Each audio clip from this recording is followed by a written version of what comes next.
whilst I have the Switch 2 on my mind, they had their like sales figures announced for it. Oh, they did, didn't they? Completely forgot about that. Yeah, we forgot about that. It's sold over 10 million units already, Switch 2. Yeah. Which is almost as much as the Wii U in its entire life. Wii U lifespan was 13 million, I believe. So it's almost done that. And Nintendo even changed their projection based on this. Yeah.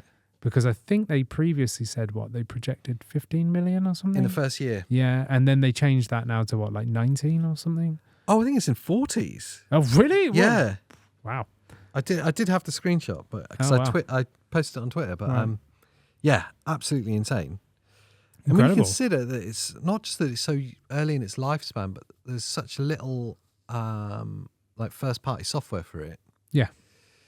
I mean, what like original games have we seen? A handful so far. It doesn't matter because people are just popping in their old Switch games. Yeah. Do you know what I mean? Like, and it will, if the game's got like uncapped FPS, it will just raw dog it higher, you know? So yeah, it's wicked. Like it's not it's like 6 months old, not even that. Not even that. Not even 6 months old, and it's done 10 million. That's incredible. Yeah. Incredible. And I'm all for it. I love the Switch 2. I think it's great. Like, and it will just keep getting better as it matures, as we've seen with these Ubisoft ports. I'm reminded every time I pick it up how good it is. Yeah, it's easy to forget how good it is. Yeah. When you have like your first experience of the Xbox Ally X, where Xbox full screen experience just completely bugged out. It just stopped. Just a complete buggy mess. Yeah.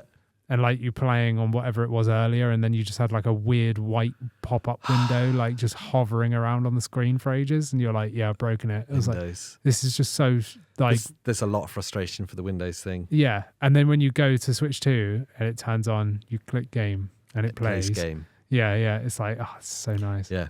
Oh, there's an update. Yeah. Okay. Cool. Do the update. Yeah. It's, find game, play game. There's a lot of frustration for the Windows experience on this, not just from us, but like I've seen it now. I've seen the pushback from people that want to love it. Yeah. I see it in our Discord and our channel members' Discord. I see it in the comments. People that have spent their money and are excited for the hardware, and it is exciting. And this Windows experience is letting them down. Yeah. I know one of the channel members even returned it. Really? Yeah. That's savage. Yeah. Or at least they were filing for the return or whatever. But it's not ready. And that's, I know we've talked about it before, but that's a letdown. And so when you go back to the Switch 2, you're like, this is just tight, isn't it? Yeah, and again, it's so early days. It's going to mature. Like the Switch 2 will just keep getting better because we're still seeing no real Switch 2 games yet. Yeah. Like, and I say that in the fact that no devs had dev kits. No. So they were just making Switch 1 games and then just hoping it would be better on Switch 2. And even first party titles like Metroid Prime 4, you know, which I'm so hyped for, and it's coming like early December. Just had my two amiibos come in. Yeah, they look cool as well. And I actually had like the post lady come and she gave me the box and I was like, what the hell is this? Because I was like, I haven't ordered anything. But I pre-ordered those like months ago. Yeah. And I was like, what? And I opened it and saw the Mario box inside. I was like, I know what this is. But yeah, so Metroid Prime 4 is really, in my eyes, built for Switch 1. But then there's just a Switch 2 version. Yeah. So that's cool. It looks great. We played it at the London event. And I am hyped for Prime 4. But there's still a Switch 1 version. Yeah. Do you know what I mean? Like everything so far, you look at Pokemon ZA, that's a Switch 1 game. Really. Oh, it kind of looks like it. Yeah. Well, it plays great on the Switch 2, but it was built to be a Switch 1 game, wasn't it? It looks better on the Switch 2. Yeah, no, it plays and it looks great on the Switch 2, but it's not a true Switch 2 game. They said in their when they were reporting the sales thing, they're saying that now their focus has to be on software that is for Switch 2. Yeah, like actual Switch 2 games. Full steam ahead for Switch 2. Good, I'm all for it. Yeah. Is Metroid Prime going to be the first 120 game on Switch 2? No, there's a couple of like random ones, but from Nintendo, yeah. Yes. I know there was some old like retro style RPG there's some retro stuff. There's stuff like Silk Song and stuff, which I think's got a 120 mode. Has it got a 120 mode? Yeah, for Switch but 2? I think it's only docked. It like doesn't work like handheld or something stupid, even though it's got a 120 hertz screen. Yeah, so there's like random games out there that do it. I think it's one of my biggest disappointments with the Switch 2 launch so far. It's the lack of 120 hertz. Yeah. Well, it was they made such a big deal of that as the screen. Yeah, they did. Yeah. Like it can do this. Yeah. So you're like, okay, show me. Yeah. And they go like, oh, nah, you got Welcome Tour. Yeah.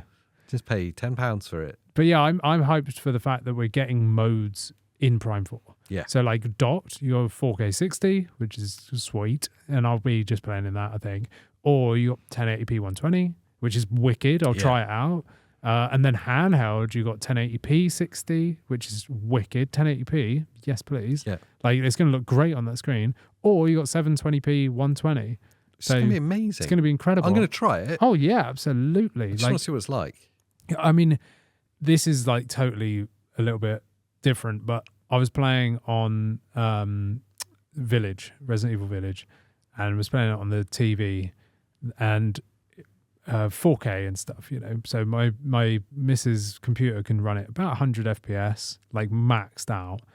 Then I stuck it on mine, and I was at 1440p on my screen, and I had to like upscale the game, like, or downsample the game, however you want to say it. So I had to increase the resolution by loads to get the FPS less. Really? Because my monitor is 240 hertz and I was getting over 240 FPS. So to like be within the VRR window, I had to put like the resolution scale to like 1.4 times so that I could be like sat at about 200 FPS. Wow. And where I'm getting with this is playing from 100 FPS to over 200 FPS is like the difference of playing 30 FPS versus 60. Now that's really interesting to me. And it is insanity because, I thought like once you get to about 100 FPS, you don't really notice. And well, you can tell with like people that play like CSGO and stuff like, competitive you want like first person shooters. you want like a billion FPS. Yeah. But even just playing Village, which yes, is first person, that's how I'm playing it. I noticed like you pan the camera around, 100 FPS is insanely incredible. Yeah. Like it is like on a 4K screen and stuff. It's beautiful. It's wicked. It's totally more than playable, way more than playable. But then when you go to over 200, you're like, whoa, this is like different, like it is weirdly good. I honestly didn't expect that to be the case. Yeah. I don't know why. I just assumed above 120, that's for competitive players. And that's it, yeah. And people like me just won't notice it. Yeah. Well, I've got motion blur turned off on both because I just turned the motion blur off. And you really tell the difference, you do. So what I'm getting at is with Prime, there's definitely a purpose for having that 120 mode and 60 modes. Can you conceive of a near future where we start to see like 240 hertz panels and stuff? I don't see the point on handheld. I mean, the Legion Go 2 at 144 hertz. Yes. Like 144, brilliant, bring it on. Because like 2D platformers, Metroidvanias and stuff really utilize that well. Yeah. And it obviously the higher you can run the game, the higher frames, the less input lag. Yeah. So that's wicked for like real twitchy games, like Metroidvanias that I like playing. Like, let's just take Prince of Persia, Lost Crown, where there's a lot of fighting going on in that, and you've got to be pretty good with your blocking and dodging and jumping. Yeah, exactly. And there's loads of platforming areas. Yeah. The same with Silksong, but I'm not that far into it. I'm way more into Prince of Persia. Silksong's not as fast though, is it? No, there is it definitely later benefits. on. There is like some platformy bits where you got to be like on point. Yeah. But I would argue that Prince of Persia is like more like it gets nuts that game. Like if you really get into it. So 144 hertz is ample, and unless we see some like generational leap from Intel and Nvidia combination with these APUs in the coming years, and we can be pushing games at like silly FPS, well then okay, bring it on. But I don't see the point. Like, we're heavily relying on upscalers and running games at like 480p. Yeah. Do you know what I mean? Like just to get it's like literally in my head just there's just no way we're anywhere near like needing that kind of refresh on a screen. No. It would be cool though, just as a science experiment. This is a WinGP move, isn't it? Yeah. But like the 144 hertz on the Legion Go 2, I love that. Did you get your liquid tower for walk calling? Oh yeah, for the Legion Go, just slap it on the back. It's still the funniest thing I've ever seen. Yeah. I like the defense of people for it. Were people defending it? Oh, yeah. We got loads of hate on I did see there were some people that had the WinGP that were like, you guys are like just hating on it because you can't afford it and stuff. No, it's just stupid. I don't think it's... I'm going to be a bit more in the middle. I don't think it's stupid. I just think it's impractical. It's impractical, yeah. But if you've got an impractical life, as in like you're willing to be strapped up to the wall all the time, you just want to have that super high-end performance, then buy a laptop. Well, yeah. I mean, yeah. No, I mean, I'm sorry, but like, we just go watch that video. Yeah. Go watch our podcast, because we went through all the pros and cons of why, and we both said that we're really excited by what it shows. Yes. And the future of handheld gaming is a peek into that. That's kind of like where we're going to be going. Yeah. But right now, it's just a Frankenstein science project for the like super niche enthusiasts. Yes. Like, if I'm going to sit there and I can only play on the wall, then I might as well play on my PC. Well, yeah. Like, you know, I'm not going to spend $2,500 on something where I need a liquid cooled station to sit with it in my hands when it looks like a PSP and it's not comfortable. Like, I'm sorry, I don't know how you can defend that. Like, if I had more money than sense, keep going. like, I'm going to keep going. Keep going. I don't care. If I had more money than sense, then wicked. Like, if I had like loads of disposable cash, of course I'd buy them all. Yeah. Like, I'd be like, like, check this out. But like, practicality wise, no. Like, I like these handhelds being portable.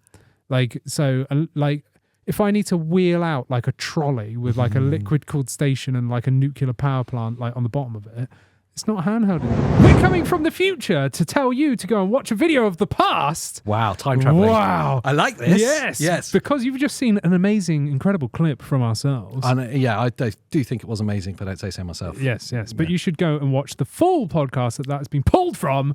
I just slapped myself in the face and it did nothing. Like before you leave, watch the video there, and we'll see you for the full show. Bye.